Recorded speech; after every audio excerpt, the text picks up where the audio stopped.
Hello दोस्तों, स्वागत है आप सभी का। तो आज हम लगाने वाले हैं आरआरबी एनटीपीसी का मिनी लाइव टेस्ट, जो कि टेक्स्ट बुक पर गतिमान मिनी लाइव टेस्ट के नाम से चल रहा है। ठीक है जी। तो ये मिनी लाइव टेस्ट है, ये फुल मॉक नहीं है। ठीक है। इसमें केवल 40 क्वेश्चंस है, जो कि 40 मार्क्स के ही हैं, जिसके लिए 32 मिनट्स आपको मिलेंगे। ठीक है जी।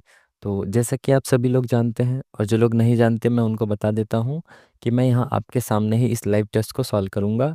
इसमें आप सीख कह सकते हैं अप्रोच, एग्जाम ओरिएंटेड अप्रोच, कि आप किस तरीके से एग्जाम में विद इन टाइम क्वेश्चंस को कंप्लीट करेंगे, और कैसे आप क्वेश्चन का आंसर कई बार यूनिट डिजिट से, कई बार ऑप्शन से आंसर तक पहुंचेंगे। ठीक है। तो ये सब बहुत छोटी छोटी सी चीज़ें जो आपका बहुत सारा समय बचा सकते हैं, ये सब आप यहाँ पे सीख सकते हैं हमारे साथ। ठीक है जी। तो चलिए शुरू करते हैं। Start now.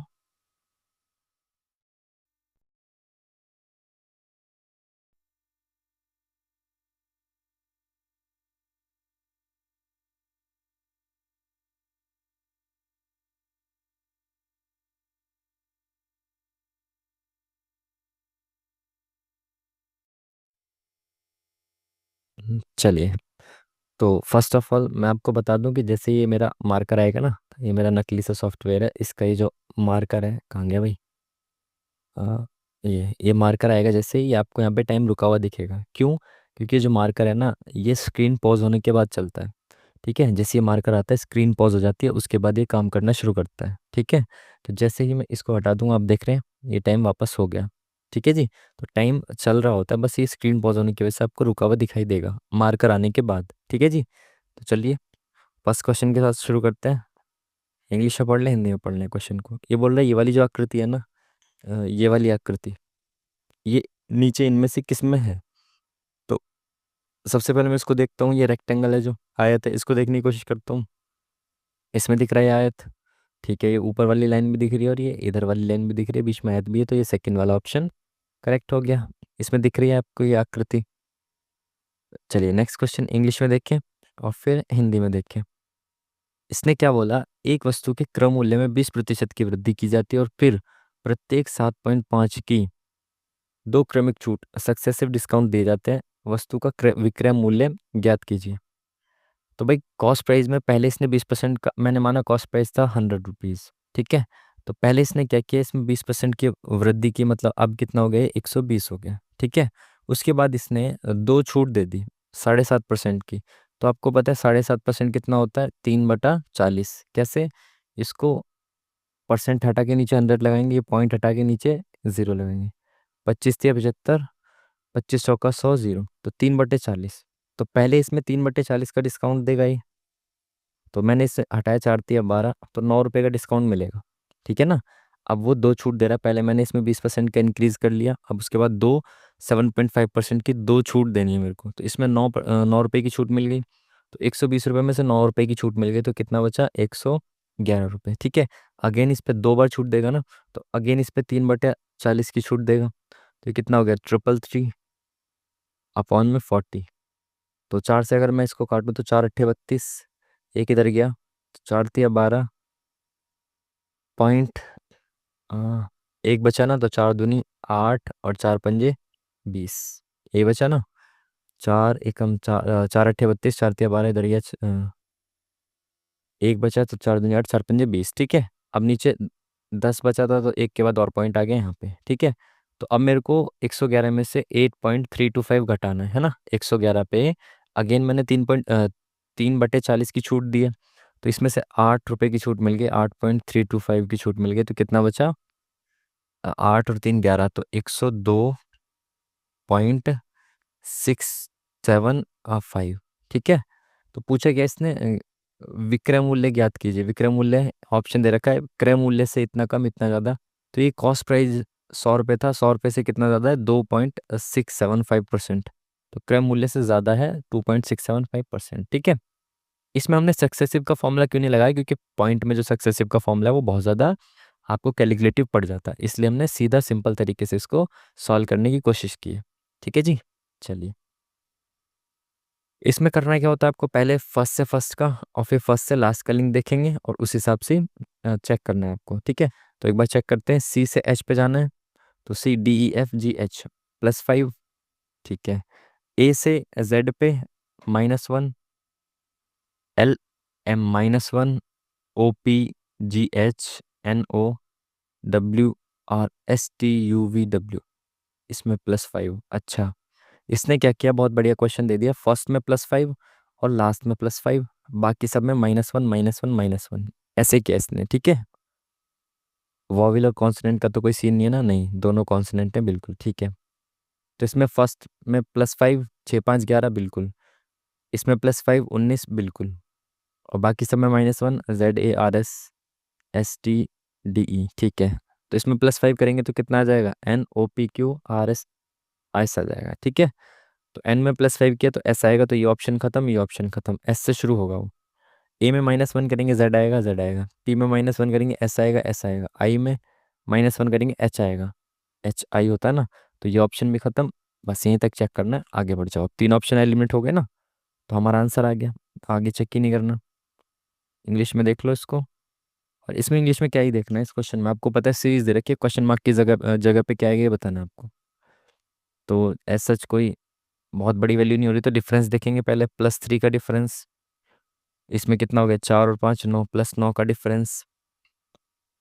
इसमें कितना हो गया, 45, 35 45 55 65, 3 गया, 30 में से 27 का डिफरेंस। और इसमें कितने का है, ये देखो, 3 9 27, मतलब 3 का 3 गुना, 9 9 तिया 27, 27 तिया 81। तो अब 81 का डिफरेंस है क्या, 2 1 3 8 6 14, बिल्कुल सही, बेहतरीन।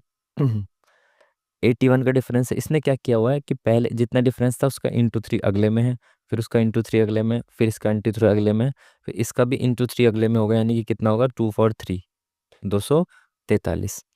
तो अब 243 का इसमें डिफरेंस होगा तो कितना हो जाएगा, 3 और 3 6, 4 और 4 8, 7 और 2 9, 986, option number 1 is the correct answer. चलिए नेक्स्ट क्वेश्चन। इंग्लिश में देख लें, अब हिंदी में देखें। इसने क्या बोला, एक्स की वैल्यू बतानी है। तो ये 5x इंटू 25 की पावर ये, और 125 की पावर ये। तो सबसे पहले मैं इन सबका बेस सेम बना लूँ। मेरे को पता है ना, अगर बेस सेम होता है तो इनकी जो पावर्स होती हैं वो बराबर हो जाएंगी। तो ये देखो 5 है, ये 25 है, तो 25 को मैं ऐसे लिख सकता, देखो ये 5 की पावर, ये 5 की पावर क्या है, x है, इंटू 25 है ना, ये 25 को मैं ऐसे लिख सकता हूँ, 5 की पावर 2 की पावर कितनी दे रखी है, x+6 दे रखी है, बिल्कुल बराबर।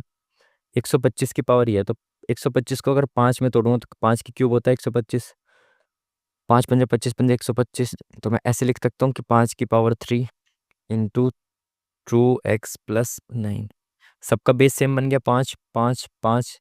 अब इसको पहले ये देखो, इसके ऊपर ये 2 है ना, तो इसको इससे मल्टीप्लाई करना पड़ेगा ना, तब ये 5 की पावर में आएगा। तो ये 5 की पावर कितनी हो जाएगी, यहाँ देखो, ये 5 की पावर x है, यहाँ पे कितनी हो जाएगी, 5 की पावर 2x+6 दूनी 12। यहाँ पे कितनी हो जाएगी, 5 की पावर 3 दूनी 6x, प्लस में 9 तिया 27। ठीक है। बेस सेम हो गया यहाँ पे भी। अब देखो इनटू होता है, बेस सेम है तो ऊपर वाली पावर्स क्या होती है, जुड़ जाती है। तो ये कितना हो जाएगा, x+2x+12, तो ये कितना हो गया, 3x+12 बराबर। यहाँ पे भी 5 है, यहाँ पे भी 5 है, तो इक्वल टू का साइन है, तो ये जब बेस सेम होता है तो पावर की वैल्यू बराबर होगी। तो यहाँ पे इसके बराबर इसकी पावर हो जाएगी 6x+27। तो ये 6x के लिए इधर गया तो ये 3x बचा, ये इधर आ गया तो ये 27 इधर आके माइनस का हो जाएगा, आंसर माइनस में है ना। हाँ। तो ये कितना बचा, 3x = 27 में से बाहर आ गया 15। तो अपॉन में 3, 3 पंजे 15, माइनस का 5 इज दी करेक्ट आंसर। ठीक है जी। चलिए नेक्स्ट क्वेश्चन की तरफ बढ़ते हैं। इंग्लिश, हिंदी। 3500 रुपये राहुल, कियान और हृदन के बीच में बांटे जाते हैं। राहुल, कियान और हृदन के बीच में 3500 रुपये बांटे जाते हैं। इस प्रकार बांटे गए कि राहुल को कियान से आधे राहुल को, और कियान को हृदन से आधे। तो कियान को हृदन से आगे, तो यहाँ से शुरू करें। अगर हृदन को 2 मिले हैं तो, अगर हृदन को 2 मिले हैं तो कियान को 1 मिला है। अब राहुल को कियान से आधे मिले हैं, तो कियान को राहुल से आधे मिले हैं, क्या बोल रहे हैं, राहुल को कियान से आधे मिले हैं, तो इसको 0.5 मिलेगा। तो पॉइंट में मैं चलना नहीं चाहता, अगर मैं इसको ऐसे लिख दूं 2 और 4। अगर मैं कहूँ कि कहाँ गया, हृदन को 4 रुपये मिले तो कियान को हृदय से आधे मिले तो 2 रुपये मिले। राहुल को कियान से आधे मिले, अगर कियान को 2 मिले हैं तो राहुल को इससे आधे मतलब 1 मिले हैं। ठीक है, तो अब इनका रेशियो सामने आ गया। टोटल मिला के कितने रुपए मिले? 3500। अगर मैं यहाँ पे देखूँ तो टोटल कितने हैं? 4 2 6 7, 7 रुपये बांट रहा हूँ, बट एक्चुअली में कितने बांट रहा हूँ मैं इनको? 3500। तो 7 रेशियो के लिए 3500 हो गई, तो एक रेशियो के लिए कितनी आ गई? 500। एक रेशियो के लिए 500 आ गई। पूछा क्या है? हृदय की, तो हृदय के पास कितने? 4 रेशियो है, तो एक की वैल्यू 500, तो 4 की 5 दूनी और 5 चौक 20, 2000 रुपये। Option number B is the second answer, B is option number second is the correct answer. चलिए इंग्लिश में देख लें, फिर हिंदी में देखते हैं। बोला कि इसने ऑड वन आउट छांटना है। अगेन मैंने आपको बोला है कि मोस्ट ऑफ दी केसेस में क्या होता है, लास्ट वाले पेयर को आप देखेंगे तो 90% केसेस में आंसर आ जाता है। ठीक है, ऑड वन आउट में। तो ए बी सी +2 कर दिया, J K L M +3, S T U V +3, I J K L +3। सब में लास्ट के पेयर में +3। 3 3 का गैप है, ऊपर वाले में 2 का गैप है, तो ऊपर वाला ऑड वन आउट हो गया ना, बाकी सबसे अलग। इंग्लिश में देखें और फिर हिंदी में देखें। अपने समय की सबसे बड़ी कृत्रिम झील में से एक भोपाल की झील का झील किस शताब्दी में हुआ था निर्माण? अब भोपाल की झील का निर्माण, भोपाल की झील के बारे में ऑलरेडी पीवाईक्यू में क्वेश्चन पूछा गया है 2 3 बार, ये मैंने देखा है पीवाईक्यू में। बट इसका निर्माण कब हुआ था देखते हैं यार, इसको बाद में देखते हैं ना, अभी आगे बढ़ते हैं। मिरर इमेज के बारे में बताना है इसमें तो शुरुआत से करते हैं, ऑप्शन से शुरुआत करते हैं हम। तो हमें पता है कि शुरुआत होगी वाई से, तो ये वाला ऑप्शन खत्म, वाई नहीं आ रहा इसमें। वाई के बाद देखो यहाँ टी है, यहाँ टी है, यहाँ टी है, तो इसको चेक ही मत करो। यहाँ पे देखो एल है, यहाँ आई है, यहाँ आई है। अब ये चेक करो कि टी के बाद एल है या आई है, तो टी के बाद आई आएगा, तो एल वाला ऑप्शन गलत है, खत्म। आई के बाद यहाँ एल है, यहाँ एल है, यहाँ यू है, यहाँ ए है। तो अब ये चेक करना है कि लास्ट से थर्ड वाले नंबर पे यू है या ए है, तो लास्ट से थर्ड वाले नंबर पे क्या है? ए है। दिख रहा है ना आपको ये ए? तो ये वाला ऑप्शन खत्म, तो ये वाला करेक्ट हो जाएगा आंसर, फोर्थ ऑप्शन। ठीक है, इस तरीके से आप ऑप्शन एलिमिनेशन से इनको कर सकते हो। इंग्लिश हिंदी। मास और मार्केंशिया किसके अंतर्गत आते हैं? मास किसके अंतर्गत किसके अंतर्गत आता है मास? आई थिंक ये ब्रायोफाइटा के अंदर ही आते हैं दोनों। मास का तो शायद हाँ। इंग्लिश में देखें फिर हिंदी में देखें इसको। क्या बोला इसने? A/B, ये है B/C, ये है, लिख लेते हैं ना एक बार, मैं आपको लिख के बता दूंगा तो सही रहेगा। A/B इतना है, B/C कितना है? 4/7। और C/D कितना है? 8/9। पूछा गया इसने A B C D का रेशियो। देखो आप इस तरीके इसको ऐसे भी कर सकते हो कि A B C D लिखे, ए बी की जगह जो आएगा, फिर बी सी की जगह जो आएगा, और फिर सी डी की जगह जो आएगा। यहाँ पे जहाँ पे भी जो जगह खाली होगी, जो ऑलरेडी मैं पहले बता चुका हूँ ना आपको ये मेथड, जिसके बगल में जगह खाली है यहाँ पे उसको ही बिठा दो जिसके बगल में जगह खाली है। तो यहाँ पे खाली जगह पे इसको बिठा देना है, यहाँ पे जो खाली जगह होगी इसको बिठा देना है, यहाँ पे खाली जगह इसको बिठा देना है, ऐसे करके। ठीक है, एक और दूसरा तरीका जो कि आपने कई बार देखा भी होगा कि भाई पहले तो इस पूरी लाइन की सीधे सीधे मल्टीप्लाई कर दो कि 4 चौक 16, 16 अट्ठे 128। ठीक है, फिर यहाँ से शुरुआत करनी है आपको 5 से, और एक छोड़ के एक ऐसे ऐसे आना है। ठीक है, एक छोड़ के बस, 5 चौक 20, 20 अट्ठे 160। अब यहाँ से ऐसे गए थे, अब यहाँ से एक बार नीचे आओ, फिर ऐसे चले जाओ। तो 5 7 35, 35 अट्ठे 35, 70, 7 चौक 28, 280। ठीक है, अब वापस पूरा नीचे तीनों की मल्टीप्लाई कर दो, तो 5 7 35, 35 निम्मा, तो 35 धाम होता है 350, इसमें से 35 घटाएंगे तो 315। ठीक है, 128, 160, 280, 315, 315। Option number D is the correct answer. ठीक है, हाँ। इंग्लिश में देखें इसको और फिर हिंदी में देखें। क्या बोला इसने कि 10 लोग 12 घंटे में खेत के 100 किलोग्राम चावल इकट्ठा कर सकते हैं। यदि सभी की क्षमता समान हो तो 12 व्यक्ति 10 घंटे में कितने किलोग्राम चावल एकत्र कर सकते हैं? M1D1 लगा दो। आपको पता है ना, M1D1/W1 बराबर होता है M2D2/W2। तो M1 मैन कितने हैं? 10 लोग कितने दिन के लिए काम करते हैं? 12 घंटे के लिए काम करते हैं, और काम कितना है? 100 किलो का। अब कितने? 12 लोग हैं और 10 10 घंटे काम करते हैं, और काम कितना है ये हमें बताना है। एक्स है काम, हमने मान लिया। तो ये एक्स इधर चला गया, और ये एक्स जो है यहाँ पे चला गया, एक्स आ गया यहाँ पे इनटू में, यहाँ से हट गया। ये 100 जो है यहाँ पे चला गया इनटू में, बिल्कुल। तो ये वाला चीज़ यहाँ इंटू में, तो यहाँ पे आ गई डिवाइड में। 10 और 12 यहाँ से कट गए, आंसर कितना आ गया 100। Option number A is the correct answer. ठीक है जी। चलिए, टाइम का ध्यान रखेंगे, बहुत कम टाइम बच रहा है, तो जल्दी जल्दी से करने की कोशिश करते हैं क्वेश्चंस को। एक लंबवृत्तीय बेलन का आयतन जिसके यदि उसके आधार की त्रिज्या इतनी है, तो क्या बताना, बेलन का आयतन बताना है। ठीक है। सिलेंडर का वॉल्यूम बताना है। आपको पता है सिलेंडर का वॉल्यूम क्या होता है, पाई आर स्क्वायर एच। तो पाई, रेडियस कितनी है आर, यदि आर स्क्वायर, एच कितनी है 15। तो ये इससे खत्म, तो 154, 154 इंटू 15 × 4 = 60, 75, 81, 15 × 15 = 5, 20 और 3 23, 23 10। Option number D is the correct answer. ठीक है जी। चलिए, इंग्लिश और हिंदी। साधारण ब्याज पर मूलधन 3 वर्षों में इतना, 4 वर्षों में इतना हो जाता है। मूलधन बताना है कितना है।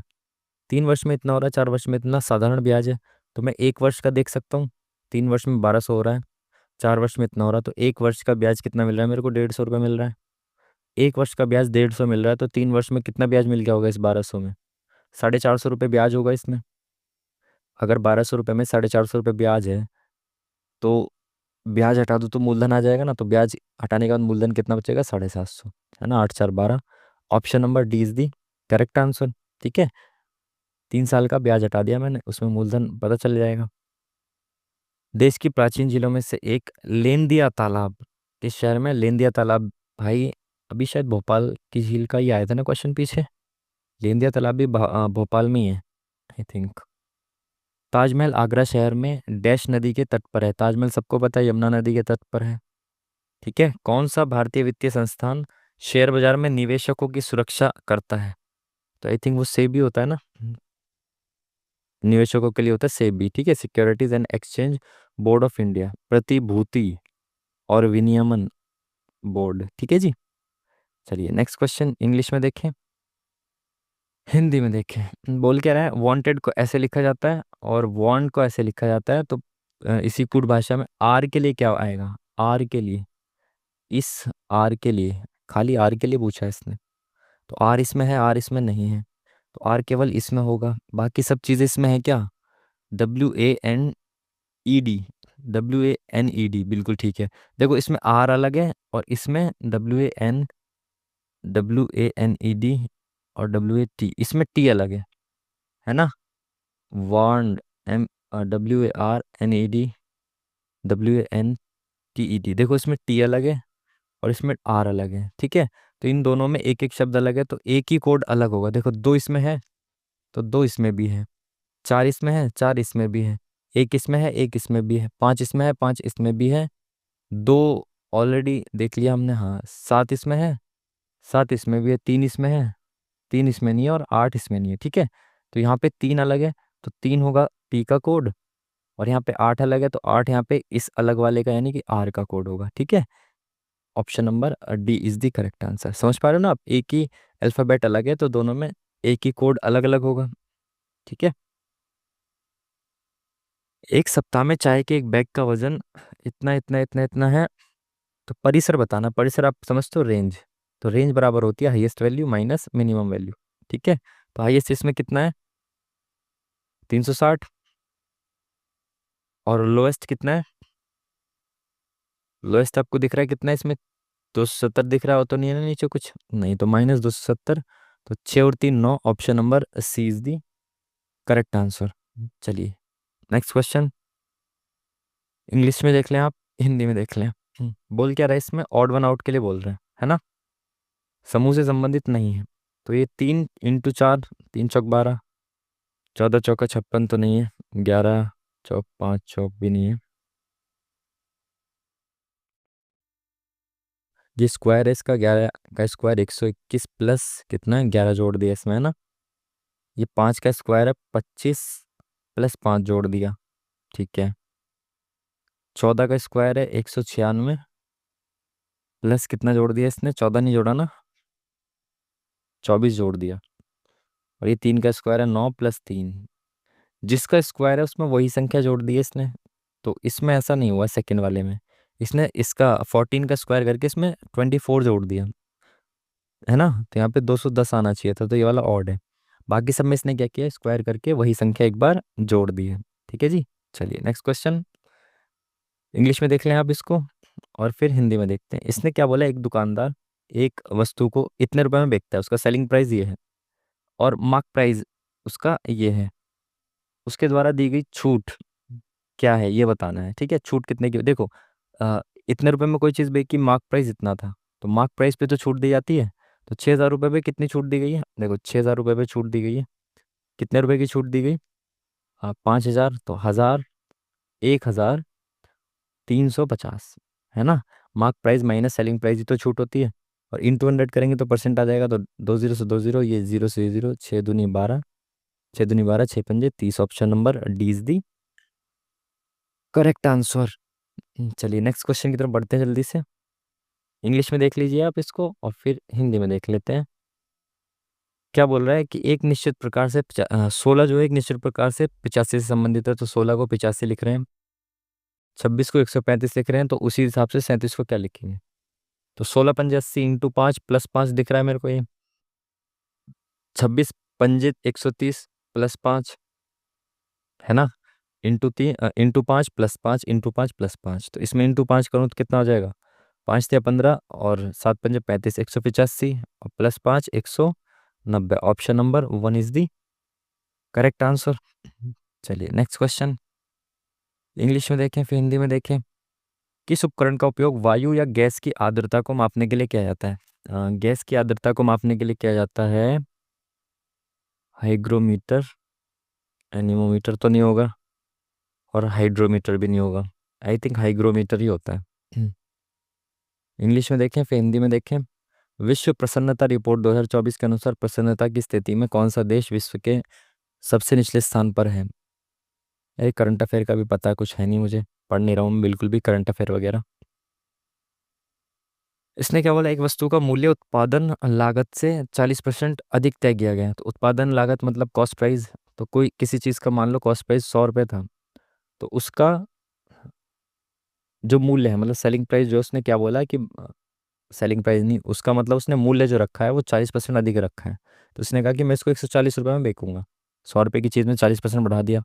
लेकिन बेचते वक्त वो क्या कर रहा है, 20% की छूट देता है, तो 20% की छूट देता है, तो इस पे 20% की छूट देगा तो कितना हो जाएगा, 28 रुपये की छूट दे देगा इस पे, तो ये कितना हो जाएगा, 30 40, तो 112 रुपये हो गए। ठीक है, 100 रुपये की चीज़ वो 112 रुपये में बेच रहा है और कह रहा है कि 72 रुपये का लाभ कमाता है, तो कॉस्ट प्राइस बताना है कितना है। तो इसके हिसाब से तो यहाँ पे इसको 12 रुपये का लाभ हो रहा है। तो जो भी चीज़ इस वैल्यू में मानी है ना, ये हमने यूनिट माना है, इसको 100 माना है तो इसको 140, 100 इसको 28 मान लिया, तो इन सब यूनिट के हिसाब से प्रॉफिट है मेरा 12 रुपये, है ना। लेकिन एक्चुअल में प्रॉफिट कितना है, 72, तो इन यूनिट का इंटू 6 है एक्चुअल वैल्यू, तो 12×6 = 72 है ना, तो एक्चुअल वैल्यू इनसे 6 गुना ज़्यादा है। पूछा गया है कॉस्ट प्राइस, तो कॉस्ट प्राइस भी जो हमने माना है उससे 6 गुना ज़्यादा होगा, तो ये 600 होगा, तो option number B is the correct answer. चलिए नेक्स्ट क्वेश्चन, इंग्लिश हिंदी। किस राज्य में जन्म के समय सबसे अधिक जीवन प्रत्याशा है। ठीक है, लाइफ एक्सपेक्टेंसी जो है वो सबसे ज़्यादा कहाँ पे है, आई थिंक केरल में ही होगी, क्योंकि वही ठीक ठाक सा है, वहाँ पे सेक्स रेशियो भी सबसे ज़्यादा है ना। चलिए, एक्स एक कार्य को 12 दिनों में पूरा कर सकता है, तो एक्स किसी काम को 12 दिनों में पूरा कर सकता है। वाई एक्स से 20% कम दक्ष है, तो एफिशिएंसी की बात चल रही है, तो वाई जो है वो एक्स से 20%, 20% का मतलब होता है 1/5। तो अगर एक्स की एफिशिएंसी 5 है तो वाई इससे एक कम है, यानी कि वाई की एफिशिएंसी 4 है। ठीक है, वे 5 दिन तक एक साथ काम करते हैं और एक्स चला जाता है। देखो एक्स किसी काम को 12 दिन में पूरा कर सकता है और एक दिन में 5 काम करता है, तो अगर मैं इंटू 5 करता हूँ तो मुझे ये पता चल जाएगा टोटल वर्क कितना है, टोटल वर्क 60 है ना। एक दिन का काम उसका 5 है और टोटल वो 12 दिन में काम पूरा कर दे रहा है, तो 60 काम है टोटल। अब वो कह रहा है कि एक साथ वो 5 दिनों तक काम करते हैं, तो एक दिन में ये दोनों मिलके कितना काम करते हैं, 9 काम करते हैं, और 5 दिन में कितना कर देंगे, 45 काम कर देंगे, तो 60 में से 45 काम ऑलरेडी हो चुका। इसने कहा कि एक्स चला गया, तो एक्स बाई चला गया है, तो कार्य का कितना भाग अधूरा रह जाता है, तो अब वो जब चला गया 45 काम होने के बाद, तो कितना बचा, 60 में से 15 काम बचा ना, तो 60 में से 15 मतलब 1/4 भाग बचा, तो option number B is the correct answer. Next question, Olympic के छल्ले पहली बार सार्वजनिक रूप से प्रस्तुत किए गए थे, तो ओलंपिक के छल्ले आई थिंक कब प्रस्तुत किए गए थे, 1913 में। और ये इसके प्रॉपर नोट्स आपके पास होने चाहिए ओलंपिक के।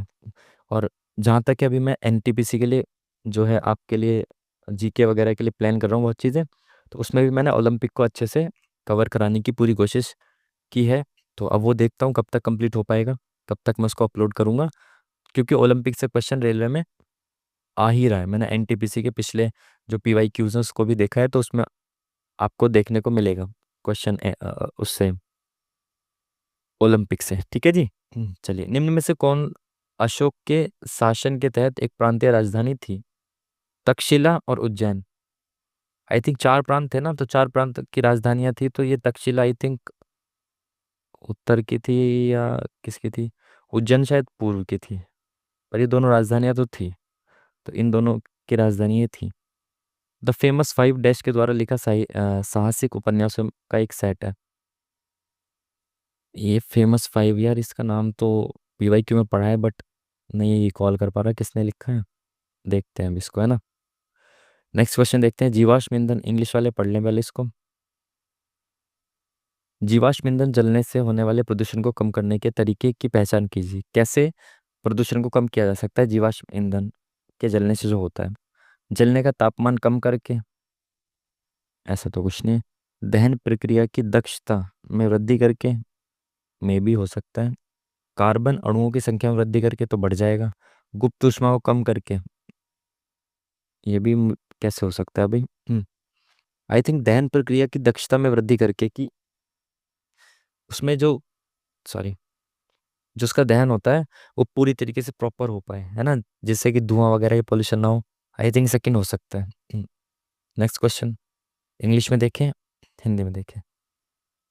चलिए, अरे भाई टाइम बहुत कम है, देखते हैं। एक्स स्क्वायर प्लस सिक्स बराबर, X square plus Y square बराबर ये है 6, ये बराबर 36 है। एक्स वाई का मान बताना है। तो वैल्यू पुट हो सकती है कि एक का स्क्वायर, दो का स्क्वायर। नहीं, देखो यहाँ पे x square plus Y square दे रखा है, तो इसकी वैल्यू अगर मैं 6 रख दूँ, तो इसकी वैल्यू क्या आ जाएगी, ये 6 इधर चला जाएगा, माइनस में आ जाएगा, तो ये 30 हो जाएगी। एक्स की cube Y plus X Y की क्यूब बराबर 30 आ गया। ठीक है, इसकी वैल्यू 6 रख दी, इधर जाके माइनस हो गया। तो इसमें अगर मैं कॉमन लेने की कोशिश करूँ, तो एक्स और वाई बाहर कॉमन आ गया। एक्स वाई बाहर कॉमन आया, यहाँ पे क्या बचा, एक्स स्क्वायर प्लस, यहाँ पे क्या बचा इसका, वाई स्क्वायर। लो, हो गया सवाल भाई। बस इसको तोड़ के देखा और सवाल का आंसर आ गया। एक्स वाई की वैल्यू पूछ रहा है। Again X square plus Y square कितना दे रखा है, 6 दे रखा है। तो ये 6 यहाँ पे इंटू में, तो यहाँ पे आके 6 डिवाइड में आ जाएगा, तो 6 पंजे 30। तो एक्स वाई की वैल्यू आ गई, और 5, सॉरी, 6 पंजे 30 है ना। Option number C is the correct answer. चलिए, हिंदी में देखें इसको, इंग्लिश में देखें, अब हिंदी में देखें। आकर्षक, आकर्षण का प्रतिकर्षण उल्टा दे रखा, ऊर्ध्वाधर का क्षैतिज हो जाएगा। ठीक है। इंग्लिश में देखें, अब हिंदी में देखें। श्रुति वजन कम करने की कोशिश कर रही है, क्या बोला है, पैराग्राफ पहले और आखिरी वाक्य है, जोड़ दिया जाए। सार्थक, अच्छा ये वो है PQRS है। श्रुति वजन कम करने की कोशिश कर रही है, तो पहले इसमें ऑप्शन देखें, 1 2 3 4, तो इन चारों में से इसके बाद क्या आना चाहिए स्टेटमेंट जो कि लॉजिकल लगे। वजन कम करने की कोशिश कर रही है, नियमित व्यायाम करने से हमारा शरीर फिट और स्वस्थ रहता है। प्रशिक्षक ने उसे सुबह नियमित व्यायाम से शुरुआत करने का सुझाव दिया। आई थिंक ये दूसरा वाला सही लग रहा है ना। वो वजन कम करने की कोशिश कर रही है और प्रशिक्षक ने उसे व्यायाम करने शुरुआत करने का सुझाव दिया। तो अगर दूसरा होता है पहले, तो उसके बाद एक आ सकता है क्या, शुरुआत करने का सुझाव दिया, नियमित व्यायाम करने से हमारा शरीर फिट और स्वस्थ रहता है, बिल्कुल। उसके बाद 3 दिख रहा है ना इसमें, 3। उसने अभी तक व्यायाम सत्र शुरू नहीं किया है, उनका कहना है कि ऑफिस देर रात तक होने की वजह से जल्दी बिल्कुल सही है, ये वाला बिल्कुल प्रॉपर ठीक बन रहा है। इंग्लिश, हिंदी। उद्घाटन किए गए पोर्टल PM स्वराज या करंट अफेयर का नो आइडिया, इसको देख लेते हैं जल्दी से, टाइम हो रहा है। एल का पी से किस प्रकार संबंधित है, तो देखो एल और पी यहाँ तक का देखना है, इसका चेक ही नहीं करना है। ठीक है, तो एल परसेंटेज जी का मतलब है ए बी की बहन है, तो एल बहन है किसकी, जी की। ठीक है, ठीक है। जी @ वी का मतलब क्या है, ए बी का पति है, तो जी पति है किसका, वी का, तो वी पत्नी हुई। ठीक है, वी एंड पी का मतलब क्या है, ए बी की माता है, तो वी माता है बी की, मतलब पी की माता है। पूछा क्या एल पी से किस प्रकार संबंधित है, तो पी से संबंधित कैसे है एल, पी के पिताजी की बहन, तो पिताजी की बहन option number B is the correct answer. चलिए नेक्स्ट क्वेश्चन, इंग्लिश में देखें, अब हिंदी में देखें। कौन सा स्मारक राजस्थान में है? राजस्थान में तो हवा महल है, तो सबको पता है। इंग्लिश, हिंदी। अंतरिक्ष कार्यक्रम के लिए घोषित स्टार्ट का पूर्ण रूप क्या है? अभी देखेंगे इसको, है ना, ऑप्शंस से देखने की कोशिश करेंगे, पहले आगे के क्वेश्चन देख लेते हैं ना, टाइम कम है। B C P Q M N N O, बिल्कुल सही है ना, +1 +1 करा तो जी एच टी यू, तो एच से शुरुआत होगी, खत्म एच के बाद यू आएगा, यू आ रहा है। पी क्यू, पी के बाद क्यू आएगा, यहाँ क्यू है, यहाँ नहीं है, तो ये ऑप्शन खत्म, option number D is the correct answer. ठीक है जी। चलिए इंग्लिश में देख लें इसको, अब हिंदी में देख लें। मुगल बादशाह अकबर के किस वित्त मंत्री ने दहसाला नामक कराधान प्रणाली शुरू की थी? अभी रिसेंट मॉक में भी किसी में आया था, ये रिसेंट में नहीं, शायद काफी पहले आया था दहसाला। और ये दहसाला वैसे भी बहुत ज्यादा बार पूछा गया क्वेश्चन है, ठीक है। तो दहसाला भाई शुरुआत की गई थी टोडरमल के द्वारा, ठीक है, और वही वित्त मंत्री भी थे मुगल दरबार में। ठीक है जी। चलिए तो अब हमने कितने 35 क्वेश्चंस अटेम्प्ट कर चुके हैं, और 4-5 क्वेश्चंस हमारे इसके करंट अफेयर के रह चुके हैं, तो इसको देख लेते हैं एक बार। स्टार्ट स्टार्ट का है भाई, स्पेस साइंस या स्पेस स्टडीज। साइंस 3 बार दिया गया, तो देखते हैं। स्पेस साइंस एंड टी से क्या हो सकता है भाई? स्पेस साइंस एंड टेक्निकल नहीं होता, साइंस एंड टेक्नोलॉजी होता है ना। Space science and technology awareness training, एक सेकेंड, अवेयरनेस ट्रेनिंग या फिर एप्लीकेशन रिसर्च ट्रेनिंग। बोला गया इसने full form announce by the space for its active space science programme. Technology awareness training, technology application research training, I think application research training, I think लग रहा है ना। Awareness training, awareness की training कैसे, मतलब मेरे को लग रहा है फर्स्ट होना चाहिए, लेट्स सी। लॉजिकल से भी लग रहा है पहला, देखते हैं बाकी क्या रहता है। ठीक है। और one of the largest artificial lake of the its time was built in which century? Bhopal lake, यार ये कब बनी थी? ये पीवाई का क्वेश्चन है, बट एज मतलब एग्जैक्टली मेरे को याद नहीं आ पा रहा। Happiness, according to the world happiness report दर्ज हो। लोएस्ट रैंक किसकी हो सकती है भाई? Congo, Lebanon, Iraq, Iran, Afghanistan. Famous 5, ये तो हो गया टाइम भाई। तुक्के मारने चाहिए थे यार 1-2 क्वेश्चन में, क्योंकि 36 ही हम अटेम्प्ट कर पाए। लेट्स सी द स्कोर, क्या रहता है भाई। हमारा बंटी का साबुन स्लो है तो ये बहुत टाइम लगाता है। आजा भाई। 35 करेक्ट, एक रॉन्ग, और शायद हमने लास्ट में एक एक तुक्का मारा था ना, वो तो गलत नहीं हो गया। बाकी ठीक है, चलो एक्यूरेसी अच्छी है। और ऑलमोस्ट सारे क्वेश्चंस मैथ रीजनिंग के तो आसान थे ही, और जीके जीएस के भी डुएबल थे। तो जो क्वेश्चन हमने स्किप किए थे वो करंट अफेयर के मोस्टली, और पता नहीं थे, है ना। जो क्वेश्चन हमें नहीं आते थे जीके जीएस के, 5 हमने मार्क फॉर रिव्यू किए थे, उसमें से एक में अभी तुक्का लगाया था एंड में, तो शायद वो गलत हो गया हो, या फिर जो भी गलत होगा ना ये वाला वो देख लेंगे, ठीक है। जो हमने स्किप कर दिए हैं, आपने भी ये टेस्ट लगाया होगा, अगर नहीं लगाया तो आप भी इस टेस्ट को लगाइए, ठीक है। उसके बाद ये डिटेल्ड एनालिसिस लाते हैं इस टेस्ट का, तो उसमें भी आप चेक कर सकते हो कि किसका कौन सा आंसर सही है, क्योंकि मेरे पास टाइम कम रहता है। तो इस वजह से अगर मैं नहीं डाल पाता हूँ इसका, जो हमने क्या गलत किया है, जो हमने छोड़ा है उसके क्या आंसर सही है, तो उसको आप खुद से भी चेक कर सकते हो। ये इसका 31 मार्च को आ जाएगा पूरा रिजल्ट, ठीक है। तो ये आपको तभी दिखेगा रिजल्ट जब इस टेस्ट को आपने अटेम्प्ट किया होगा, ठीक है। तो इस टेस्ट को अटेम्प्ट करिए, उसके बाद डिटेल सॉल्यूशन वो देते हैं, तो उसमें आपको चेक करना है जो हमने क्वेश्चन छोड़े हैं या फिर जो हमारे क्वेश्चन गलत हुए हैं उसका सही आंसर क्या है, ठीक है। वो आप खुद से अपना अपना चेक कर सकते हो, ठीक है जी। तो ये था आज का मॉक एनटीपीसी का हमारा, जो भी है आपके सामने, ये एक क्वेश्चन हमारा गलत हुआ, तो आप भी इस तरीके से बढ़िया से डेली मॉक लगाते रहिए बढ़िया तरीके से। अब एग्ज़ाम एनटीपीसी का आप बहुत करीब मान के चलिए, क्योंकि रेलवे के ऑलमोस्ट सभी एग्जाम्स हो चुके हैं। अब एनटीपीसी का आपका नंबर है, ठीक है जी। तो सिस्टमेटिक तरीके से रेलवे काम कर रहा है इस वक्त, देखने में आ रहा है, जो कि एग्ज़ाम की डेट्स जो जो थी उन पे एग्ज़ाम ऑलमोस्ट हो रहे हैं कंडक्ट, ठीक है।